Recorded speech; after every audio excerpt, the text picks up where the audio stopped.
to Access Studio. I'm Nancy Gesimondo, and today I'm downtown in the Lower East Side at the Back to the Garden exhibition presented by the Sculptors Guild and the New York City Parks Department.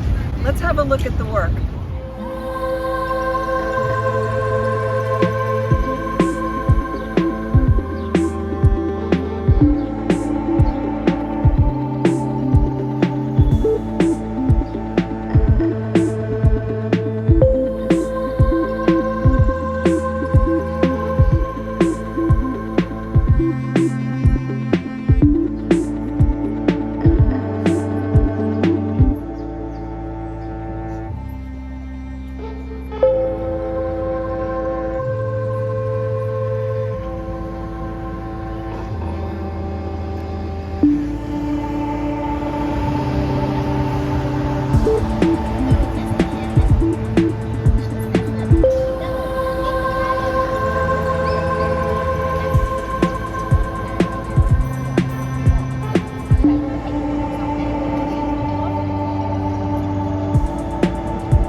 Knowles, and this is my piece, Lotus, that I created with David Laxman.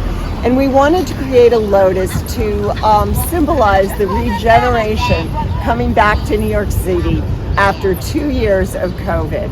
He created the metal structure and with these petals unfolding, and I created the more colorful woven wire petals that I use acrylic and woven wire and paint. Our work is inspired by natural patterns we see in nature. Thank you so much. Bye. Bye.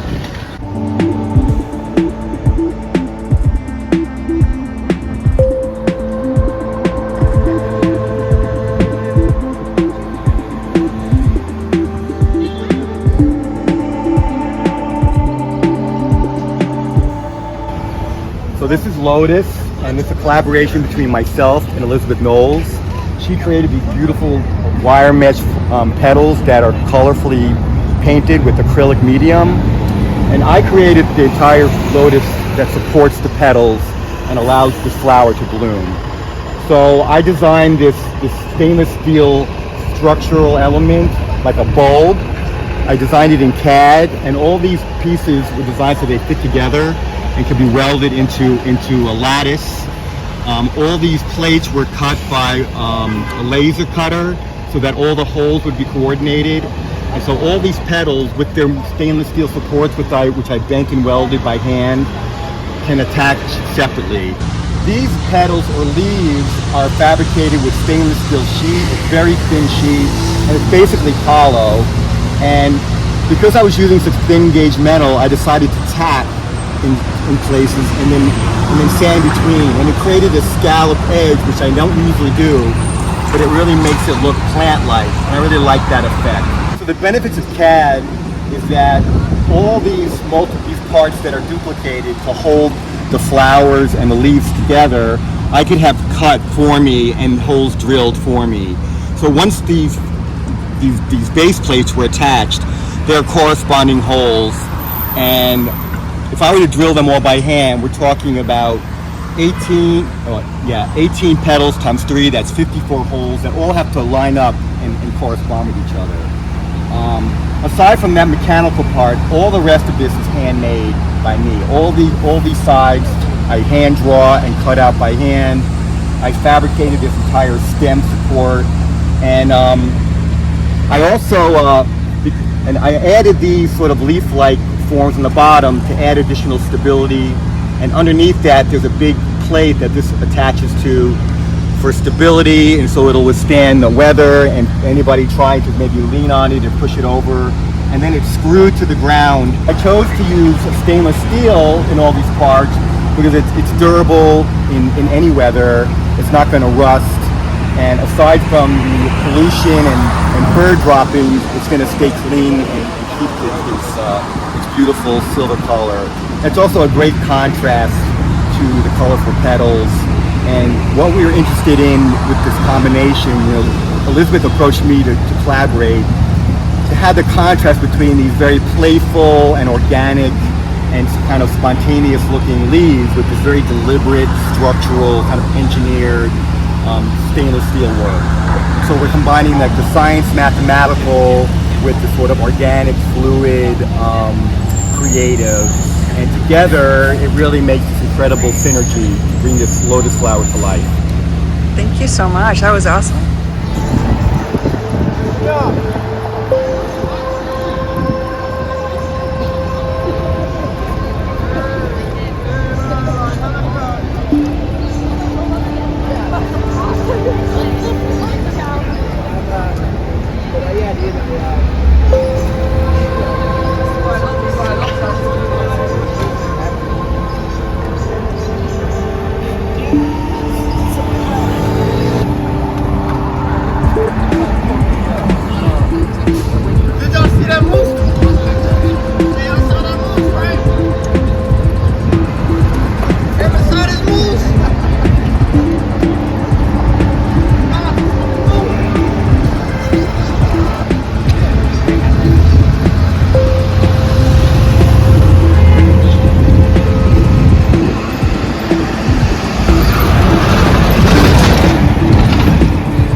Bursztyn.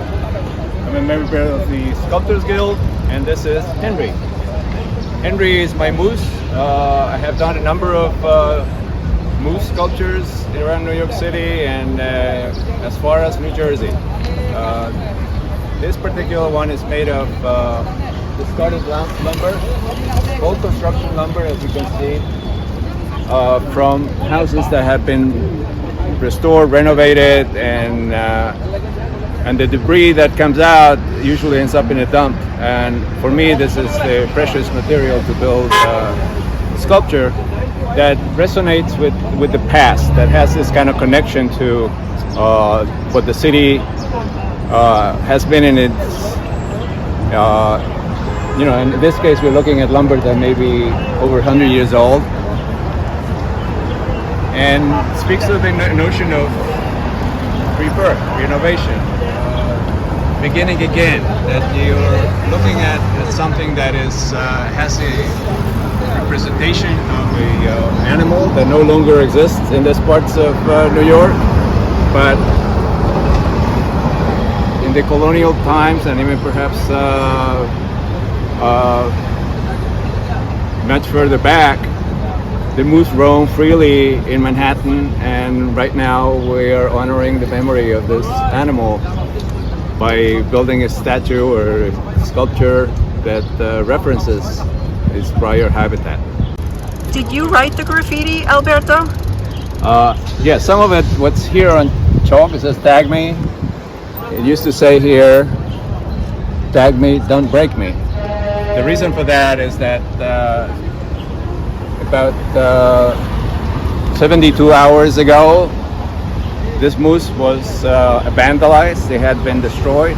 No. And with the help of a couple of friends and a number of passerbys, we were able to restore it, bring it back. That's great. And so it stands again in its original spot, now with a history of being resilient, of being able to survive a rough environment, and in that way, it has another layer of meaning, that we are looking at a sculpture that has already been destroyed and it's come back to life. Thank you so much.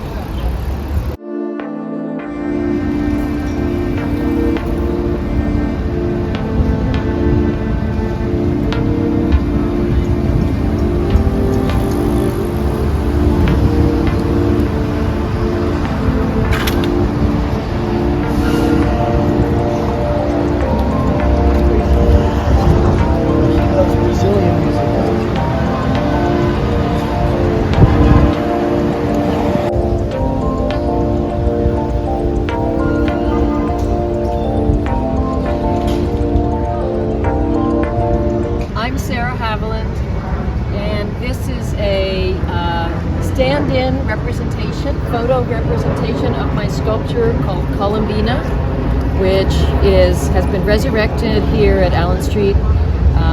It was vandalized 2 weeks ago, right after the show opened. This sculpture is one of many human bird figures that I have made in different materials. This one was based on a portrait of my sister. It's a composite. It has perhaps some family resemblance.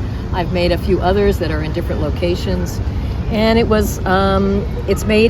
still exists. It was vandalized and removed, and it will be eventually repaired. And the name comes from the word for dove, Columbina, but it is part of a history of human bird mythology that I've been fascinated by. This one was made in reinforced cement, and I have others made in wire and wire mesh. I have little ones and big ones to create a world of birds and the meanings of, I think I would say, what birds mean to us and how important they are.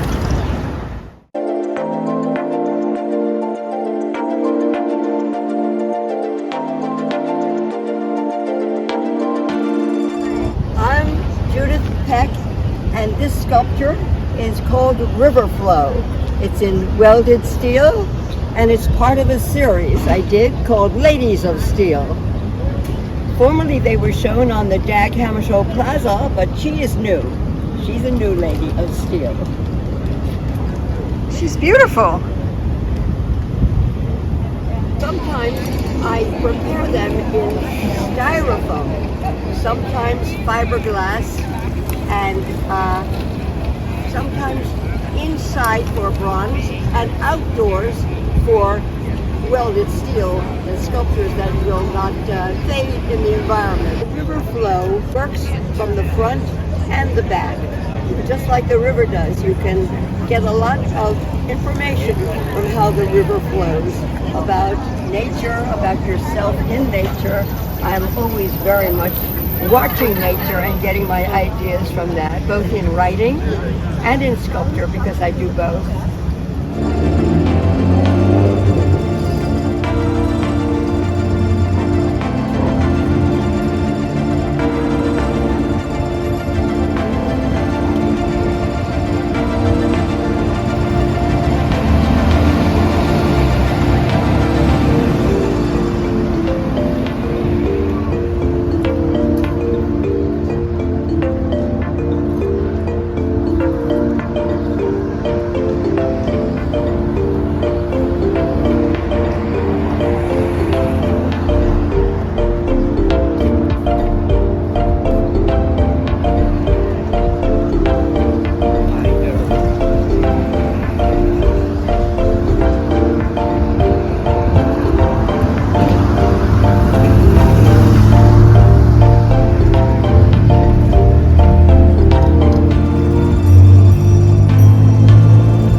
Elaine Lorenz.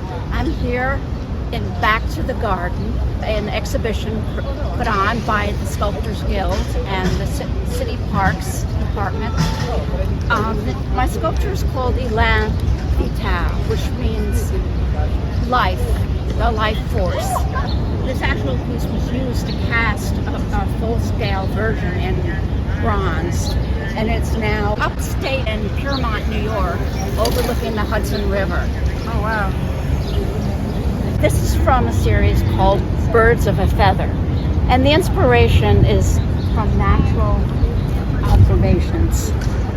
In this case, I would say birds, but they're always up to the viewer's imagination what they see in the pieces. This piece makes one think of a conversation going on, whether between animals or humans.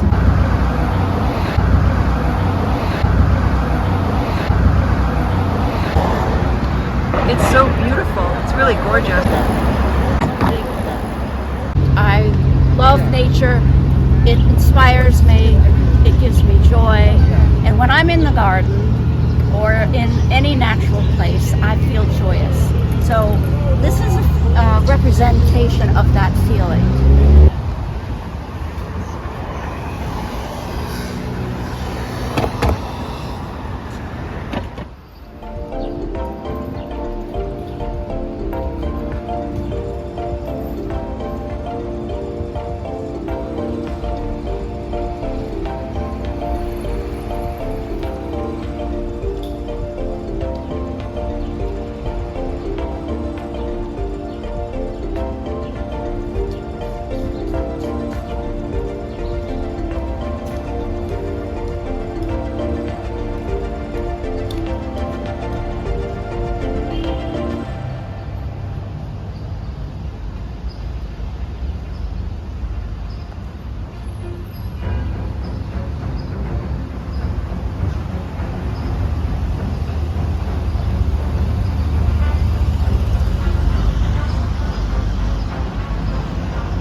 My name is Michael Wolf. This is my sculpture reclamation, which is made from milled wood and branches. The idea behind the sculpture was it was inspired by a rundown house that was near where I lived, where an elderly woman lived, and she passed away. And I was surprised by how fast the house started to be reclaimed by nature. Weeds started growing in the gutters.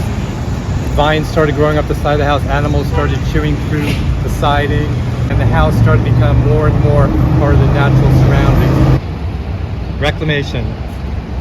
As an abandoned house overtaken by natural gardens of vines and trees returns to the earth, reclamation explores the regenerative power of nature. Inspired by the poem The Wasteland by T.S. Eliot, what are the roots that clutch, what branches grow out of this stony rubbish? It's beautiful. Another aspect of this sculpture is thinking about how we use our natural resources. The wood that I use to make the house part of the form is made from wood that I picked up at a local home center, and the trees might have grown hundreds, maybe thousands of miles from where I live, and then they were cut down, milled in a lumber mill, shipped to the home center where I bought them, then they were constructed into a sculpture. But the branches themselves all came from the local surrounding. They're literally just branches I found in my neighborhood that came down after storms. So they're much more immediate and locally sourced than the processed wood that I purchased at the home center. Back to the garden. It was presented by the Sculptors Guild and the New York City Parks Department, and it's on the Allen Street Mall on the Lower East Side.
Bruce didn't make it.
Thank you for tuning in to Access Studio today. I hope you enjoyed this episode on the Lower East Side at the Back to the Garden exhibition. If you're interested in purchasing any of the artwork shown in this video, please see the closing credits for the artist's contact information. Thanks for watching.